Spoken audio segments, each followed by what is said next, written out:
Hello, കഴിഞ്ഞ ദിവസം machine complaint ആയിട്ട് പെൻഡിങ് ആക്കി വെച്ച ആ ഒരു ടോപ്പായിട്ടാണ് ഞാനിന്ന് ചെയ്തിരിക്കുന്നത്.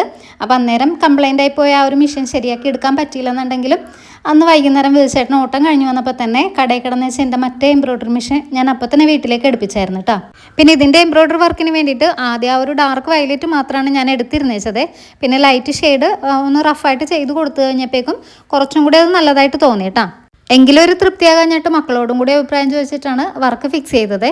പിന്നെ ഈ ഒരു ടോപ്പിലാണെന്നുണ്ടെങ്കിൽ അതിൻ്റെ ഫ്രണ്ട് പോർഷൻ നമ്മൾ 3 പീസ് പാനൽ കട്ടിലും ബാക്ക് നോർമൽ എലൈൻ കട്ടിലുമായിട്ടാണ് ചെയ്തിരിക്കുന്നത്. പിന്നെ വർക്ക് ചെയ്യുമ്പോഴേക്കും ഫ്രെയിമൊക്കെ ഇടാനുള്ള ഒരു എളുപ്പത്തിന് വേണ്ടിയിട്ട് നമ്മൾ ആ ഒരു എംബ്രോയ്ഡറി വർക്ക് കഴിഞ്ഞിട്ടാണ് പാനൽ കട്ട് ചെയ്തിരിക്കുന്നത്.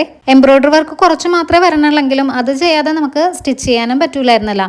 പിന്നത്തേക്ക് വെക്കാമെന്ന് വെച്ചാലും അതങ്ങനെ തന്നെ ഇരുന്ന് പോവുകയും ചെയ്യും. അപ്പോൾ അത് കാരണം മെഷീൻ കൊണ്ടുവന്ന് അന്ന് രാത്രി തന്നെ ഞാനത് കുത്തിയിരുന്ന് സ്റ്റിച്ചിങ്ങും എംബ്രോയ്ഡറി വർക്കും ഒക്കെ കംപ്ലീറ്റ് ചെയ്തിട്ടുണ്ടായിരുന്നു കേട്ടോ. പിന്നെ അന്നേരം വീഡിയോ എടുക്കാനൊക്കെ മക്കളും കൂടി എൻ്റെ കൂടെ കൂടിയത് കൊണ്ടിട്ട് ഞാൻ നല്ല ഹാപ്പി ആയിട്ട് ഇരുന്നിട്ടാണ് ആ ഒരു വർക്കൊക്കെ ചെയ്ത് തീർത്തേട്ടാ. പിന്നെ ഈ ഒരു പാറ്റേൺ ഞാൻ എങ്ങനെ ചെയ്യണമെന്ന് ഉദ്ദേശിച്ചോ അതിലും നല്ല അടിപൊളിയായിട്ട് എനിക്കിത് ചെയ്തെടുക്കാനും പറ്റിയിട്ടുണ്ടായിരുന്നേ. നോർമൽ ജോർജറ്റിലാണ് നമ്മൾ ഈ ഒരു ടോപ്പ് സ്റ്റിച്ച് ചെയ്തിരിക്കണം കേട്ടോ. പിന്നെ സ്റ്റിച്ചിങ് കഴിഞ്ഞിട്ട് ഇങ്ങനെയാണ് നമ്മുടെ ഡ്രസ്സിൻ്റെ ഫൈനൽ ലുക്ക് വരുന്നത്.